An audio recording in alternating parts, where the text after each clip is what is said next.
اعوذ باللہ من الشیطان الرجیم۔ سورہ آل عمران آیت نمبر 133 اور 134 انشاءاللہ آج ہم پڑھیں گے۔ بسم اللہ الرحمن الرحیم۔ وسارعوا،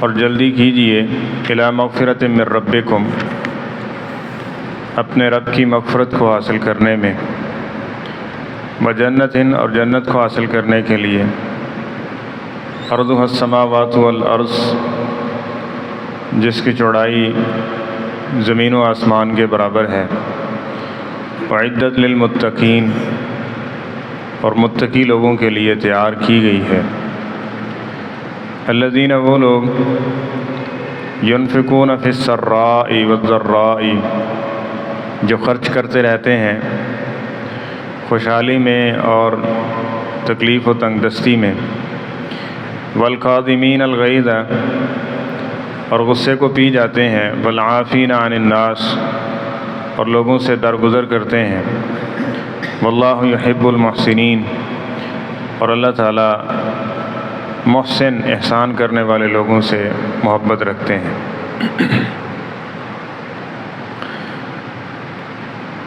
اللہ تعالیٰ کی رحمت اس کے غیظ و غضب پہ بھاری ہے۔ قرآن پاک میں جب آپ پڑھیں گے، اللہ تعالیٰ نے خبردار کیا کہ یہ جرم ہے، یہ سزا اس میں ملے گی، اس سے بچ جاؤ، تو ساتھ میں اللہ تعالیٰ نے اپنی رحمت کی نوید ضرور سنائی ہے۔ جس طرح کہ یہاں دیکھ لیں، سابقہ آیات میں بڑے سخت الفاظ بھی استعمال کیے گئے انسان کو جہنم سے بچانے کے لیے اور اس کو خبردار کرنے کے لیے، اور پھر آگے مغفرت کی اور رحمت کی نوید بھی سنائی گئی کہ تم اس کے ساتھ مغفرت اور رحمت حاصل کر سکتے ہو، صرف اپنی ڈائریکشن اور سمت درست کیجیے۔ وہ کیا ہے کہ نافرمانی چھوڑ کے اس کی فرما برداری کا عزم کرو اور اس کی اطاعت کرو، تو نہ صرف وہ رب خوش ہوگا تم سے، بلکہ وہ دنیا آخرت میں تمہیں بہترین بدلہ اور اس کی جزا بھی عطا فرمائے گا۔ تو یہاں فرمایا گیا کہ وسارعوا الی مغفرۃ من ربکم، کہ اپنے رب سے بخشش حاصل کرنے میں جلدی کیجیے۔ اب اس میں کیا ہے کہ کچھ لوگ ایسے ہیں کہ جو اس امید پہ جی رہے ہیں کہ جب بال سفید ہوں گے، گھٹنے جواب دیں گے، کمر ٹیڑھی ہو جائے گی، پھر ہم دین کی طرف آ جائیں گے، نمازی بن جائیں گے، متقی بن جائیں گے، ٹھیک ہے، تقوی اختیار کر لیں گے، اپنے معاملات درست کر لیں گے۔ لیکن آج کل کے دور میں یہ سمجھنا کچھ مشکل نہیں ہے کہ ایسے لوگوں کو بہت کم موقع ملتا ہے کہ وہ اس عمر کو جا پہنچیں۔ بہت سارے لوگ ایسے ہیں، اور آج کل کے جس طرح کے آنن فانن اور اچانک اموات کی کثرت ہو رہی ہے، تو کیا کسی کے پاس کوئی گارنٹی اور ضمانت ہے کہ وہ اس عمر کو جا پہنچے گا؟ اور پھر آپ تجربہ کر لیجئے اس بات پہ کہ جو اس عمر پہ جی رہا ہوتا ہے اس کو موقع ہی نہیں ملتا ایسے کام کرنے کا۔ ایک آدمی ہے نا، جو آج کا کام ہے وہ کہتا کل کر لیں گے، کل آئی تو پھر کیا کہے گا، پھر کل نہیں آئے گی، پھر کل کر لیں گے، تو چلتے چلتے وہ کام کر ہی نہیں پاتا اور معروف ہو جاتا ہے کہ یہ آدمی سستی کا شکار ہے، یہ کاہلی کا شکار ہے، اس نے کرنا ہی نہیں۔ ایسے ہی ہے نا، اسی طرح نیکی کے معاملے میں جب نیکی کو ڈیلے کرتے جائیں گے، آج نہیں تو کل، کل نہیں تو ہر روز، کل تو آنی آنی ہے، تو وہ شیطان یہی کہتا کرتا رہے گا اور انسان کو اس چیز پہ ہی ڈیل کرتا رہے گا کہ آپ کر لیں گے، بڑا وقت پڑا ہے ابھی، لیکن وہ وقت ہاتھ سے نکل جاتا ہے اور انسان کو یہی کام کرنے کی عادت پڑ جاتی ہے، اور پھر جس طرح اس کی عمر بڑھتی جاتی ہے یہ عادتیں پختہ اور مضبوط ہوتی جاتی ہیں۔ اور اگر برائی پر تھی تو وہ برائی پر پختہ اور مضبوط ہوتی جاتی ہے، تو پھر کہاں توبہ اور کہاں استغفار اور کہاں ان چیزوں کی طرف وہ پلٹے گا۔ تو اس لیے فرمایا کہ اللہ تعالیٰ کی مغفرت کو حاصل کرنے میں جلدی کیجیے۔ گناہ ہو گیا، تمہیں معلوم ہے کہ یہ خطا ہے، یہ غلطی ہے، اس سے توبہ کیجیے فوراً۔ صحابہ کرام رضوان اللہ علیہ مجمعین کا طرز عمل کیا تھا کہ وہ فوراً اپنے جو غلطی کوتاہی ہوئی اس سے معافی، اور پھر اس کے بعد مسلسل اس چیز کو یاد رکھتے ہوئے اللہ تعالیٰ سے توبہ و استغفار کرتے رہتے تھے۔ یہ نہیں ہے کہ چلو کر لیں گے یا ایک آدھ دفعہ ایسا ہو گیا، جبکہ اہل ایمان کا طرز عمل یہ ذکر کیا گیا ہے کہ وہ ہمیشہ اللہ تعالیٰ سے توبہ و استغفار کرتے رہتے ہیں، وہ اپنے گناہوں کے اوپر اڑتے نہیں ہیں، اور یہ بوجھ کی طرح ان کے جو ہے نا سوار ہوتا ہے ان کے ذہن کے اوپر۔ اور بوجھ بندہ دانش مند وہی ہے کہ جو جتنا جلد ممکن ہو اس کو اتار دیا جائے۔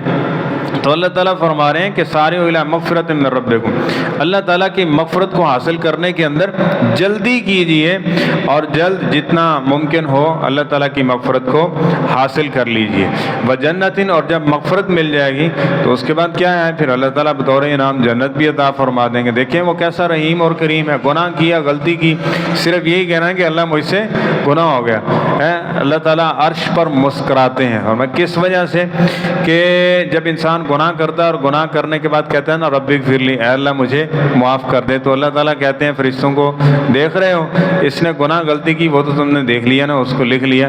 اب یہ منظر بھی اس کا دیکھو کہ انہ یعلم انہ رب، کہ یہ جانتا ہے کہ میرا کوئی رب بھی ہے اور میرے رب کے سوا میرے کو گناہوں کو بھی معاف نہیں کر سکتا، تو یہ معافی کی درخواست لے کے آیا ہوا ہے، یہ مجھ سے معافی مانگ رہا ہے، تو فرمایا گواہ ہو جاؤ میں اس کو کیا کر رہا ہوں، معاف کر رہا ہوں۔ تو ایک معافی کا تقاضا ہے، نہ صرف اللہ تعالیٰ گناہوں کو معاف کرتے ہیں بلکہ اس کے عوض اس کے لیے یہ انعام بھی پڑا ہوا ہے کہ اللہ اس کو اپنی جنت کا وارث بھی بنا دیتے ہیں۔ تو کہیں ایسا ہے دنیاوی اعتبار سے تو ایسا ممکن نہیں۔ تو یہ اللہ تعالیٰ کی ذات ہے جو سب سے بڑی رحیم اور کریم ہے، کہ انسان نے ہزاروں کیا انگنت گناہ کیے ہیں، لیکن اس کو بھی نوید سنائی جا رہی ہے کہ اگر تم اس رستے کو چھوڑ دو گے اور معافی تلافی اللہ تعالیٰ کے سامنے آ جاؤ گے، پیش ہو جاؤ گے، تو اللہ تعالیٰ سارے گناہوں کو معاف کر سکتا ہے۔ اسی طرح ایک جملہ یہ بھی، ایک تو نا امیدی ہے، دوسرا جملہ یہ بھی کہ اللہ نے اس کو معاف کرنا ہی نہیں ہے۔ اس طرح کے جو معاملات ہیں نا، یہ جملہ بہت بھاری ہے، اس کو اپنی زبان پر لاتے ہوئے اللہ کا خوف اور اللہ کا ڈر رکھیے گا کہ اللہ تعالیٰ بڑے بڑے گناہوں کو، شرک سے بڑا کوئی گناہ نہیں ہے، لیکن شرک کی اللہ تعالیٰ نے سزا ذکر کی، لیکن فرمایا کہ جو اس سے بھی توبہ کر لے گا نا ہم اس کو بھی معاف کر دیں گے۔ اب سابقہ آیات میں ہم نے پڑھا جن نے 70 صحابہ کو شہید کیا، نبی کریم صلی اللہ علیہ وسلم قنوت نازلہ فرما رہے ہیں، اور اس کے بعد آیت آگے کیا، نبی صلی اللہ علیہ وسلم آپ کے اختیار میں کوئی معاملہ نہیں ہے، اللہ جس کو چاہے گا آزاد دے گا، جس کو چاہے گا کیا کر دے گا، معاف کر دے گا۔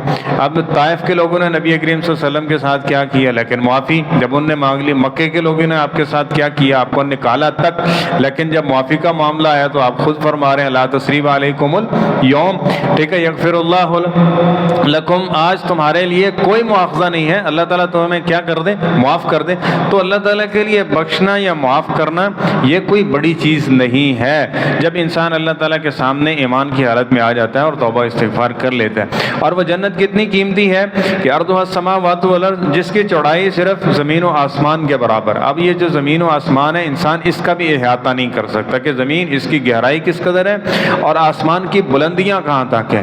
نبی کریم صلی اللہ علیہ وسلم نے ایک تمثیل کے ذریعے یہ بات بیان کی ہے کہ ایک آسمان سے دوسرے آسمان کا فاصلہ کتنا ہے، وہ 500 سال کا ہے، اور ایک آسمان کی موٹائی اتنی ہے، ٹھیک ہے، یعنی اس کے بعد پھر دوسرا آسمان، پھر دوسرے آسمان سے تیسرے آسمان کا فاصلہ، اسی طرح سے تو کہاں وہ آسمان اور کہاں زمین کی گہرائی۔ تو اس قدر یعنی انسان کی کیا نام ہے جو جنت ہے اس کی چوڑائی اللہ تعالی نے رکھی ہے، تو وہ کس قدر وسیع و عریض ہوگی کہ یہ حدیث میں آپ سنتے رہتے ہیں کہ جو سب سے ادنا یعنی سب سے آخر میں جنت میں جانے والا شخص ہے، یعنی جس کے اعمال سب سے کم ہے وہ جنتی ہے، تو اس کو اللہ تعالیٰ اتنا فرمانا کہ یہ جو دنیا ہے دنیا سے کئی گنا زیادہ اس کو جو ہے وہ عطا کیا جا رہا ہے جنت کے اندر انعام و بدلے کے طور پہ۔ تو فرمایا اعدت للمتقین، یہ جنت ہم نے بنائی کن لوگوں کے لیے جو متقی اور پرہیزگار ہیں۔ سابقہ آیتوں میں کل میں پڑھا تھا نا ہم نے کہ اللہ تعالیٰ فرما رہے ہیں واتقوا النار التی اعدت للکافرین، آگ سے بچ جاؤ جو ہم نے بیسیکلی کافروں کے لیے تیار کی ہے، وہاں وہ جائیں گے، لیکن کافروں جیسے جس نے عمل کیے وہ بھی وقتی طور پہ یا کچھ عرصے کے لیے وہاں جا سکتے ہیں۔ اسی طرح جنت ہے تو جو جنت میں جائے گا وہ نکالا نہیں جا سکتا، جنت میں جائے گا ہی وہ کہ جو صاحب ایمان ہے، جس کے عمل ٹھیک ہیں اور عمل اس کے قرآن و سنت کے موافق ہیں۔ تو یہ کس کے لیے تیار کی گئی ہے؟ متقی اور پرہیزگار لوگوں کے لیے۔ متقی اور پرہیزگار، اس پہ اکثر بات ہوتی رہتی ہے کیونکہ یہ لفظ کثرت سے قرآن پاک میں استعمال ہوا ہے۔ یہ کیا ہے؟ تقویٰ کسے کہتے ہیں؟ بچنا، پرہیز کرنا۔ اور بچا کس سے جاتا ہے؟ برائی سے بچا جاتا ہے۔ نیکی کرنا یہ اپنی جگہ، اس کو صالحین کہہ لیں، قانتین کہہ لیں، عابدین کہہ لیں، سائحین کہہ لیں، یہ سارے اس میں آ جائیں گے۔ لیکن تقویٰ کیا ہے؟ گناہ چھوڑنا، گناہوں سے اپنے آپ کو بچانا، چاہے چھوٹے ہوں یا بڑے ہوں۔ تو متقی لوگوں کے لیے اللہ تعالیٰ نے جنت کو تیار کیا ہے، یعنی جو گناہوں کو چھوڑ دینے والے لوگ ہیں۔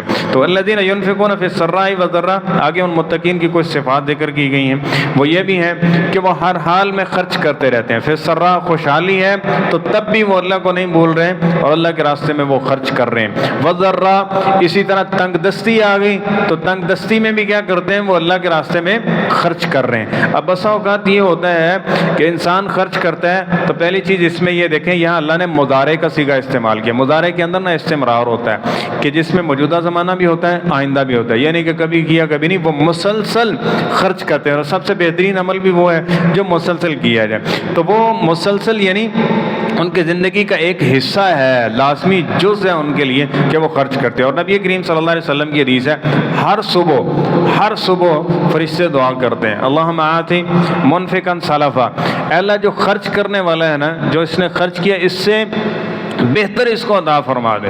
اور دوسرا فرشتہ یہ بد دعا کرتا ہے، اللہم آتی ممسکا تلفا، اے اللہ جو بخل سے کام لینے والا ہے نا، مال کو روکنے والا ہے، اللہ کے راستے میں خرچ نہیں کرتا، اللہ اس کے مال کو تلف کر دے۔ تلف کرنے کا مطلب کیا؟ جڑ سے اکھیڑ دے، بے فائدہ کر دے، اس کے لیے نکارہ بنا دے، اس کو وہ فائدہ نہیں بلکہ اس کے لیے وبال جان بن جائے۔ تو یہ کیا ہے؟ یہ اسی صورت میں ہی ہے نا، انسان اکٹھا کر کے سانپ بنا ہوا اس پہ اور فرضی زکوٰۃ بھی نہیں دیتا، اپنے رشتہ دار عزیز جو مساکین ہیں ان کا حق بھی ادا نہیں کرتا، تو قیامت کے دن یہی مال اس کا لیے وبال جان بنا ہوا، تو کہاں اس کے لیے خیر کا سبب بنا؟ تو یہ ممسکن تلفا کی یہ ساری صورتیں۔ تو اس لیے فرمایا کہ مومن کیا کرتا ہے؟ ہر حال میں خرچ کرنے والا ہوتا ہے۔ اور دوسرا ایک رویہ یہ بھی ہوتا ہے کہ خوشحالی میں تو اللہ کے راستے میں خرچ کر رہے ہیں، جب کہیں کوئی تھوڑی بہت تنگی آ گئی تو سب سے پہلے جو اللہ کا حصہ ہے نا انہوں بند کر دینے، اس کو بند کرتے ہیں۔ حالانکہ تنگی آئی ہے تو تنگی میں کیا کرنا چاہیے؟ صدقہ و خیرات زیادہ کرنا چاہیے تاکہ یہ مشکل مرحلہ ٹل جائے۔ تو اس موقع پہ اکثر کیا کیا جاتا ہے کہ جو اللہ کا راستہ ہوتا ہے یا اللہ کے راستے میں خرچ کرنے والا معاملہ ہوتا ہے اس کو بند کر دیا جاتا ہے، تو وہ اور اس کے لیے معاملات سنگین ہو جاتے ہیں اور تنگیاں اس کے اوپر بڑھا دی جاتی ہیں، جبکہ اس چیز کی وجہ سے یعنی صدقہ و خیرات کی وجہ سے تنگیوں کو آسانیوں کے اندر تبدیل کیا جاتا ہے۔ تو لہذا اہل ایمان اور متقی لوگوں کی صفات کیا ہے کہ وہ سرا اور ذرا، تنگی اور اسی طرح خوشحالی، ہر حال میں وہ اللہ کے راستے میں خرچ کرنے والے ہیں۔ اور اگلی صفت یہ ذکر کی گئی کہ والکاظمین الغیظ، وہ غصے کو پی جانے والے ہیں۔ اب غصہ کیا ہے؟ اب شیطان کی طرف سے ایک بہت بڑا وار ہے۔ نبی کریم صلی اللہ علیہ وسلم کے پاس صحابی آئے، فرمایا اللہ کے رسول مجھے کوئی وصیت کر دیجیے۔ تو نبی کریم صلی اللہ علیہ وسلم نے مختلف مواقع پہ، آپ ماہر نفسیات بھی تھے، جو چیز دیکھتے ہیں کہ اس چیز کی ضرورت ہے، اس چیز کی وجہ سے اور بہترین چیزیں اس کے اندر کئی ایک آ جائیں گی، یا یہ اس میں غلطی ہے، یہ اس نے اس کو دور کر لیا تو بہت ساری اچھائیاں اس میں آ جائیں گی، یہ غلطی بہت سارے گناہوں کا سبب بن سکتی ہے۔ تو نبی کریم صلی اللہ علیہ وسلم نے مختلف چیزیں ذکر فرمائیں۔ تو ایک صحابی کو نبی علیہ السلام فرما رہے ہیں کہ لا تغضب، غصہ چھوڑ دیجیے۔ فرمایا کوئی اور وصیت کر دیں، فرمایا لا تغضب۔ آپ نے معراراً کئی دفعہ اس کو یہی بات بتلائی کہ آپ غصہ چھوڑ دیں۔ بس اوقات ایک کمی کوتاہی ہوتی ہے نا، جس کی وجہ سے کئی ایک اور کمیاں کوتاہیاں وہ مسلسل آ رہی ہوتی ہیں اس میں۔ تو فرمایا غصے کو چھوڑ دیجیے، اب یہ بہت ساری برائیوں کو اس سے انسان بچ جائے گا، اور یہ غصہ جو ہے یہ انسان کو بہت ساری برائیوں کے اندر لے۔ تو فرمایا غصہ کرنا چھوڑ دیجیے۔ یہ غصہ غیظ و غضب آپ اندازہ لگا لیں کہ انسان طیش میں آتا ہے اور غصے کے اندر کیا کرتا ہے؟ کسی کو قتل کر دیتا ہے، پھر ساری زندگی خود بھی مشکل میں پڑا رہتا ہے اور اگلے خاندان کو بھی، بیوی بچوں کو بھی مشکل کے اندر ڈال دیتا ہے۔ اب اس کے بعد پھر روتا ہے، پچھتاتا ہے کہ کاش میں کیا کرتا اس چیز کو کنٹرول کر لیتا تو آج ایسا معاملہ نہ ہوتا۔ تو اسلام نے رہنمائی کی ہے کہ غصے کی حالت میں ہو تو سب سے پہلے یہ ہے کہ اپنی زبان کو کنٹرول میں رکھیے، اس کے بعد کیا ہے کہ بیٹھ جائیے، کھڑے ہیں تو بیٹھ جائیں، بیٹھے ہیں تو لیٹ جائیں، اور اگر پھر بھی ایسی کیفیت نہیں ہے تو جائیں، یہ غصہ شیطان کی طرف سے ہے، آپ وضو کرنا شروع کر دیں، اللہ تعالیٰ اس غصے کو کیا کر دے گا؟ ختم کر دے گا۔ اب اس معاملے کو، اور یہ دنیاوی جو ایسے کہہ لیں تحقیق ہے، سائنس ہے، اس نے بھی یہ پروو کیا ہے کہ یہ چند سیکنڈ کے لیے ہوتا ہے، یہ زیادہ سے زیادہ 12 منٹ اس کا جو وہ ذکر کیا گیا کہ یہ اتنے لمحے کے لیے ہوتا ہے۔ آپ اتنے لمحے کے لیے یہ پروسیس کریں کہ آپ بیٹھے ہیں تو لیٹ جائیں، لیٹے ہیں پھر بھی نہیں کوئی ایسا معاملہ ہو رہا تو جائیں وضو کریں، وضو کرتے کرتے کوئی 2 رکعتیں پڑھنے کا عزم کر لیں تو انشاءاللہ یہ معاملہ کیا ہو جائے گا؟ رفع دفع ہو جائے گا، اور انسان بڑے نقصان سے اور بڑے ندامت سے بچ جائے گا۔ تو شریعت یہ ہماری رہنمائی کر رہی ہے۔ تو والعافین عن الناس، اور اس کے بعد کیا ہے کہ لوگوں سے درگزر کرنا، معاف کرنا۔ اب یہ ہے کہ بعض لوگ یہ بھی کہتے ہیں ہم اچھوں کے ساتھ اچھے ہیں، جس نے کمی کوتاہی کی ہم اس کو سبق بھی سکھاتے ہیں۔ حضرت یہ غرور اور تکبر والا جملہ ہے، اس کو نکالیے اپنی زندگی سے۔ اگر یہی معاملہ جو تم نے اصول لوگوں کے ساتھ رکھا ہوا ہے نا، یہ اوپر اصول یہ طے ہو گیا تو پھر زندگی نہیں گزار پائیں گے آپ، پھر زندگی بڑی مشکل ہو جائے گی۔ کرنا کیا ہے کہ وَلْيَعْفُوا وَلْيَصْفَحُوا، درگزر کیجئے، معاف کیجئے۔ الا تحبون ان یغفر اللہ لکم، اللہ بھی تم سے درگزر کرے گا، معاف کرے گا۔ جیسے تم لوگوں کے ساتھ کرو گے وہی رویہ اگر تمہارے ساتھ اپنایا گیا نا تو بہت مشکل میں پھنس جاؤ گے۔ نبی کریم صلی اللہ علیہ وسلم نے فرمایا قیامت کے دن ایک شخص آ رہا ہے، اللہ تعالیٰ اس کو معاف کر دیتے ہیں۔ اس کی نیکیوں میں ایک نیکی یہ ہے کہ لوگوں نے ان سے معاملات کیے، قرض لیا، کچھ لیا، تو اب وہ کہا کرتا تھا کہ جو تنگ دست ہے نا اس کو تم نے تنگ نہیں کرنا، اس کو کیا کرنا، اور بسا اوقات تنگ دست کو وہ ڈیل دے کے اس کو معاف کر دیا کرتا تھا۔ تو جب اس نیکی کے ساتھ وہ اللہ کی بارگاہ میں پیش ہو رہا ہے نا تو اللہ تعالیٰ فرماتے ہیں میں زیادہ حق رکھتا ہوں اپنے بندے پر کہ جو لوگوں سے درگزر کرتا تھا نا تو اب یہ کمیاں کوتاہیاں لے کے آیا ہے تو میرا حق بنتا ہے کہ میں اس کی کمیاں کوتاہیوں سے درگزر فرماؤں۔ تو اللہ تعالیٰ فرمائیں گے جاؤ، میں نے تو اس سے کیا کیا، درگزر کیا، لیکن جو ایک سختی اور شدت والا معاملہ اختیار کرتا تھا تو پھر اس کے ساتھ بھی ویسا ہونے والا ہے۔ تو اس لیے غلطیاں ہوں گی، یہ اپنے بیوی بچوں، معاملات، رشتہ داروں سے، ہمسایوں سے، جہاں آپ اکٹھے رہیں گے، جس کے ساتھ رہیں گے وہاں غلطی کوتاہی کمی ہونی ہی ہونی ہے۔ تو لہذا والعافین عن الناس، آپ لوگوں کو معاف کریں گے تو اللہ تعالیٰ بھی معاف فرمائے گا۔ اور اگلی چیز یہ ہے کہ اگر یہ معاف کرنے والا انسان میں عنصر نہیں ہے تو انسان اپنے آپ کو ایسے ہی ہے کہ بٹی میں جھونکا ہوا ہے۔ اس نے ایک انسان ہے کہ وہ یہ کمی کوتاہی معاف کرنے کی اس میں یہ عادت نہیں ہے، تو ہر وقت وہ کوفت کے اندر، ہر وقت وہ غیظ و غضب کے اندر، ہر وقت وہ ڈپریشن کے اندر، ہر وقت پھر کہتے ہیں بلڈ پریشر ہائی ہو گیا، اس کی وجہ سے یہ مسئلہ بن گیا، یہ مسئلہ بن گیا، یہ تو یعنی 20 مسائل ہیں جو اس کے اوپر سوار ہو جائیں گے۔ کس وجہ سے؟ ایک یہ شرعی رہنمائی ہے اس وصف کو نہ اپنانے کی وجہ سے۔ تو اس لیے درگزر کیجئے، معاف کیجئے، اس کے بدلے میں اللہ تعالیٰ معاف کر دے گا۔ تو واللہ یحب المحسنین، صرف معافی نہیں ہے بلکہ اللہ تعالیٰ فرماتے ہیں یہ بہت نیکوکار لوگ ہیں، بڑے اچھے لوگوں کی یہ صفتیں ہیں، یہ محسنین لوگ ہیں، نیکوکار لوگ ہیں۔ تو ایسے نیکوکاروں سے اللہ کیا کرتے ہیں؟ محبت بھی کرتے ہیں۔ تو لہذا یہ اوصاف اپنائیں، اللہ تعالیٰ کی محبت بھی انسان کو مل جائے گی، اور یہ بہت بڑی کامیابی کی علامت ہے کہ ایک شخص اللہ تعالیٰ کی محبت کو پالے۔ اللہ تعالیٰ ہمیں ان خوش نصیب لوگوں میں شامل فرمائے۔